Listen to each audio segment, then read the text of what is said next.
दोस्तों, इस दुनिया में हर एक समय कहीं ना कहीं ऐसी चीजें पेश आ रही होती है जिनको देखकर हम मनुष्य दंग तो रह जाते हैं, या तो उन चीजों को देखकर इनकार कर देते हैं। दिमाग का यही रिएक्शन हमें बार बार सोचने पर मजबूर करता है कि अगर ये हुआ तो आखिर कैसे।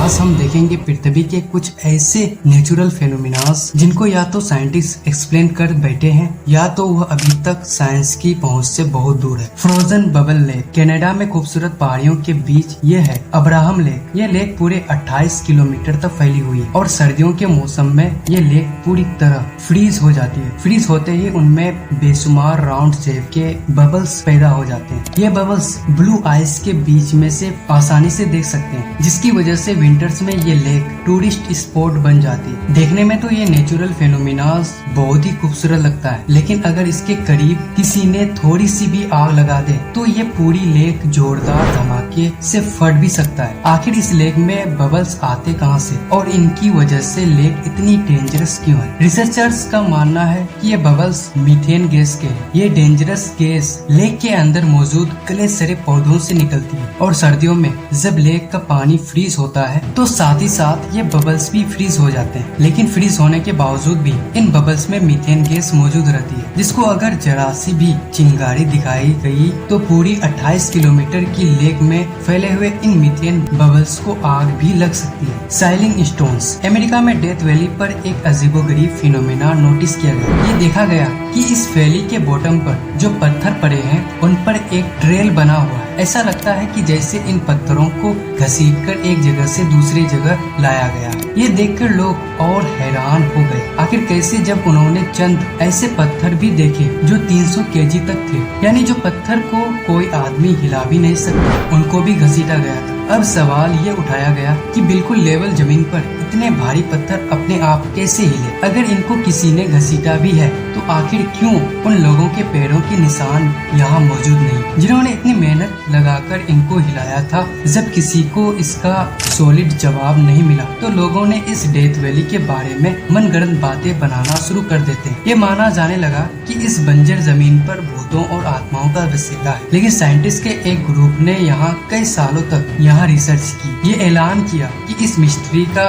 उन्होंने सुराग लगा लिया है। जी हाँ, 2001 में यूनिवर्सिटी ऑफ कैलिफोर्निया से ताल्लुक रखने वाले पैलेंटियोलॉजिस्ट रिचर्ड नॉरिस ने डेथ वैली में कुछ भारी पत्थर रखे और हाई रेजोल्यूशन कैमरा के जरिए उनको रिमोट लोकेशन से उनको कंट्रोल करने लगा। 2001 में रखे जाने वाले पत्थर पूरे 12 साल तक अपनी ही जगह पर पड़े रहे, लेकिन 2013 में अचानक उन्होंने नोटिस किया कि पत्थर की लोकेशन चेंज हो चुकी है और ये पत्थर भी अपने पीछे एक ट्रेल छोड़ गए। रिचर्ड नॉरिस ने बताया कि इस मिस्टीरियस फिनोमेना की वजह बारिश है और खास तौर पर वो बारिश जो सर्दियों में पड़ती है। उनका कहना था कि जब सर्दियों के मौसम में यहाँ बारिश पड़ती है तो इस जगह पर पानी खड़ा हो जाता है और रात को सर्दी की वजह से पानी के ऊपर बर्फ की एक परत जम जाती है जो पानी के ऊपर ही तैरती रहती है। इसी दौरान तेज हवाओं की वजह से तैरती हुई बर्फ मूव करती है और यहाँ पड़े हुए पत्थर से टकराती है। क्योंकि बर्फ की इस परत का वजन इन पत्थरों से काफी ज्यादा होता है, तभी वो पत्थरों को आसानी से हिलाकर एक जगह से दूसरी जगह ले जाती है। और जैसे ही यहाँ का पानी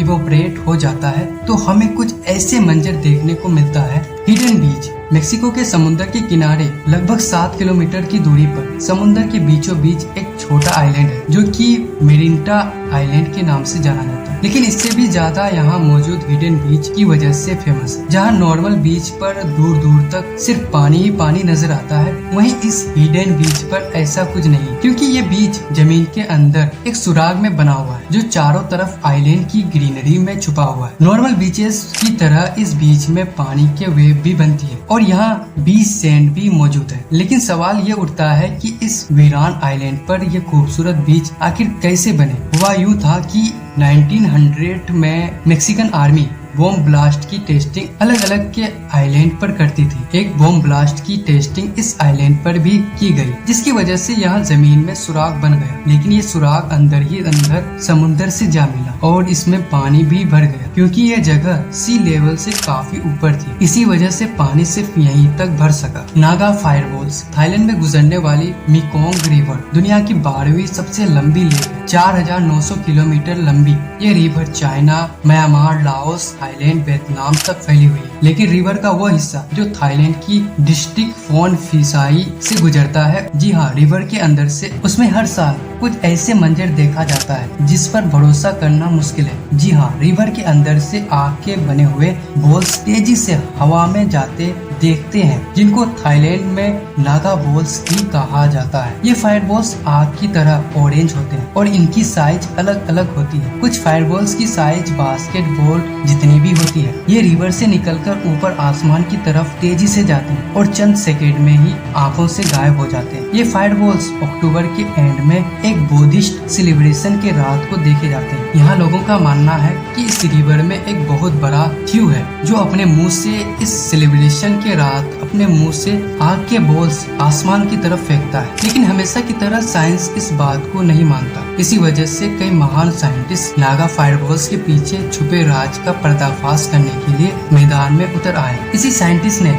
ये बोला कि यह फॉस्फीन गैस का नतीजा है और कई प्लाज्मा फिजिक्स बीच में ले आए। लेकिन आखिर सब एक ही बात सोचकर चुप हो जाते हैं कि अगर ये गैस है भी तो ये साल में सिर्फ उसी दिन क्यों निकलती है जिस दिन बुद्धिस्ट फेस्टिवल होता है। कई साल रिसर्च करने के बाद भी साइंटिस्ट इसको पर्दाफाश न कर सका। लेकिन फिर 2002 में थाईलैंड के एक प्राइवेट टेलीविजन टीवी ने स्ट्रिंग ऑपरेशन किया। इस स्ट्रिंग ऑपरेशन में हिस्सा लेने वाली टीम ने चुपके से एक बोट हायर की और मीलों दूर रिवर की दूसरी साइड पर जाकर खड़े हो गए। उन्होंने क्या देखा कि रिवर की दूसरी साइड पर से कुछ लोग फ्लेयर गन से फायर कर रहे हैं, क्योंकि रिवर की एक साइड पर थाईलैंड है जहां पर फेस्टिवल का शोर होता है और रिवर की दूसरी साइड पर दूसरा देश है। इसी वजह से टीवी चैनल्स की डॉक्यूमेंट्री ने अंदाजा लगाया कि शोर शराबे की वजह से गन शॉट की आवाज आना पॉसिबल नहीं है। लेकिन टीवी चैनल्स की डॉक्यूमेंट्री को भी काफी लोगों ने मानने से इनकार कर दिया। रिवर के बीच से निकलने वाले फायरबॉल्स की मिस्ट्री